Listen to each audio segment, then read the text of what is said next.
that South Africa belongs to all who live in it, and that white people are visitors. You arrived here as settlers in 1652. It's a historical fact. And you were using South Africa as a refreshment station. You were not here to settle. You were passing. Because of our Africanness and the spirit of Ubuntu, we have embraced you and we have shared our land with you. And we have accepted that you have naturalized in this country. But it doesn't change the fact that you came here as a visitor. So let me ask you that, let's clarify that. Yes. Do you accept that there are many people in South Africa, black and white, Indian colors, Chinese, who came to South Africa from another country at some point? Not blacks. Not blacks. We came from one country called Africa. I understand, so the claim is that anyone who is on the continent of Africa belongs in South Africa, is that correct? Was not a visitor? No. South Africa is Africa. We are one country called Africa. This South Africa you are talking about was imposed on us. So we didn't come from anywhere. Speak for yourself. We didn't come from anywhere. There's no African who came from anywhere. We came from here. I mean, my Lord, I cannot come from the second bedroom in this house and then I find you in another bedroom in the same house and then you say I came from somewhere. In the same house. I didn't come from somewhere. I was sleeping on the other side. We're here.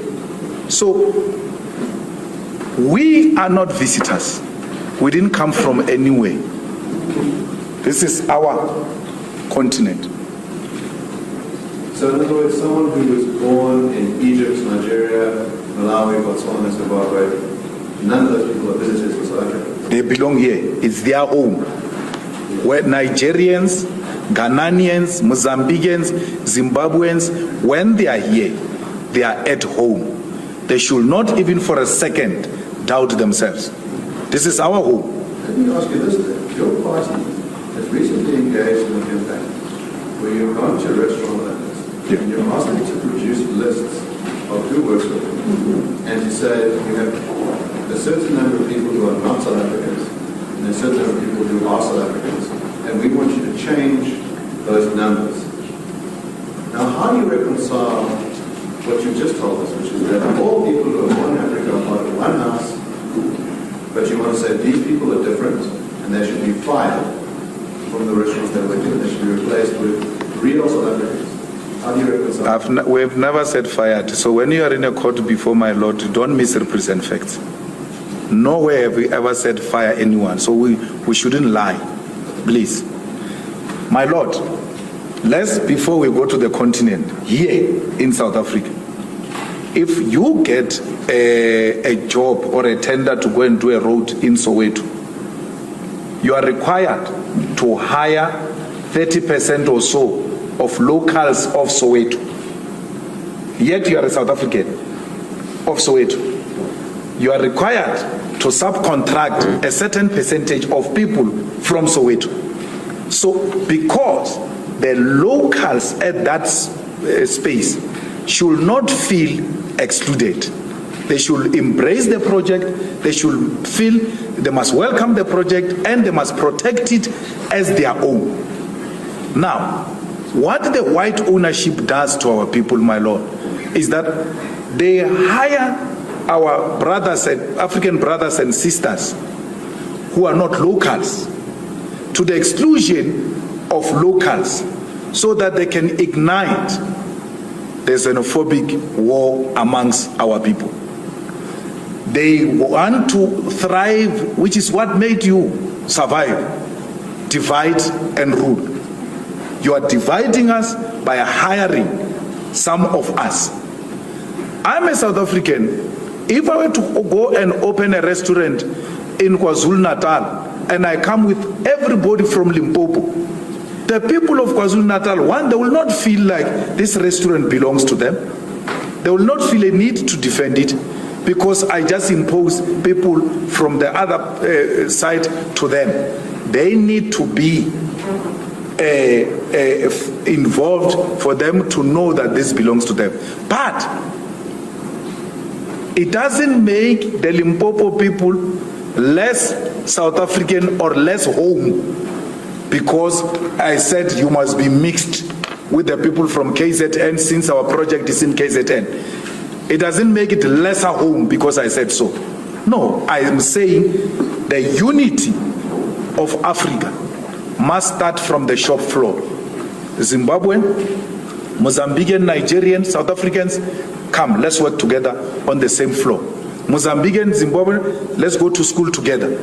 Let's grow up together and know each other so that by the time we defeat these colonial borders, we already have embraced each other and we don't start from scratch. So that's what we're doing. It's in line with what we're saying.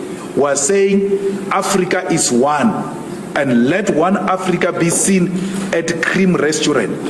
We're not going to allow the bosses to divide our people by excluding others. So if there is a shop, my Lord, that says here we don't hire Zimbabweans, I will go there and fight with them and say, why would you say that? Why do you classify our people and want to isolate them? It will be a wrong practice. So we are starting, and which is what is offensive. You want to exclude South Africans with African brothers and sisters so they can fight amongst themselves and they remain divided. We are saying no, come together, work together so that the unity starts at the shop floor. You are not happy with that. Let me put to you what you actually did. Yeah. So in other words, your party goes to Cream Restaurant and says, we've looked at your books and you employ, let's say it's 25 people who are not South African and 5 people who are South African. We think you should reverse those numbers the next time we come back in 2 weeks. Now, what would it entail? You said, I'm putting words in your mouth about firing. What would it entail to reverse those numbers? But I didn't do that. I didn't go to Cream and say, these are the numbers, and then when I come back in 2 weeks, I want these numbers. No. I said to Cream, I want to look at the ratio of Cream and see if you guys are compliant. And you know, my Lord, in all the restaurants I went, I found them compliant. I found both outside brothers and sisters from other countries and South Africans together on the shop floor. I never said that. You see, you rely on non-existing sources, because I can ask my Lord here that you lead the evidence of me saying that. Read something, because you utter such words to mislead the public. But I know for a fact, my Lord, he can't produce anything to back up what he's saying. And he deliberately says it so that it can spread wrongly in society. That your party did this. There's how wonderful that would be for Cuba. Now that seems to be embracing free markets. No. You can't say that is embracing free markets. Under a communist or a socialist state, there's still an opportunity to develop the productive forces. You have a responsibility to grow your economy. And we know that we exist in a drought today. And for any economy, for it to survive, you require the like-minded forces, even if they are not found in your country, to come and work with you to develop the productive forces. Let's take, for instance, Cuba. What makes Cuba a free market state if it takes a decision to trade with a communist China? How is that free market? Because the two communist economies are working together to develop their own productive forces. So let's try and clarify what your idea is. When you say you want to lift the embargo, if communist countries trade with each other, in other words, the state owns the resources of the one country, the state owns the resources of the other, yes, they should be free to trade goods between each other. They will work together to make sure that they grow the economy of their own countries. Now, so in a socialist communist state, there is no preoccupation with the so-called trade. Because in a capitalist society, that's what preoccupies your mouth. You're obsessed with trade, you're obsessed with profit. So in this context, we are obsessed with development of productive forces for the benefit of all. So trade encourages individualism, where individuals will have to thrive even above the state they belong to. We don't subscribe to that. We subscribe for the common good for all.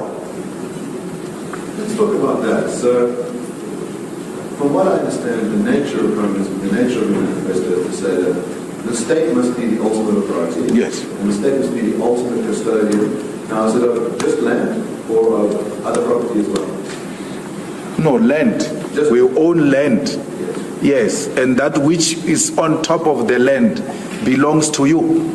But for you to develop that on top of our land, you will have to come and explain that here I want to open an industry. And then we'll say to you, you cannot open an industry here because this is an agricultural land for security, for food security.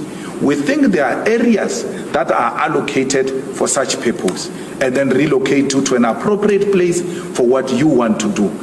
That belongs to you. It doesn't belong to the state. But the state ownership of the land then gives our people an opportunity to equally participate in the economy.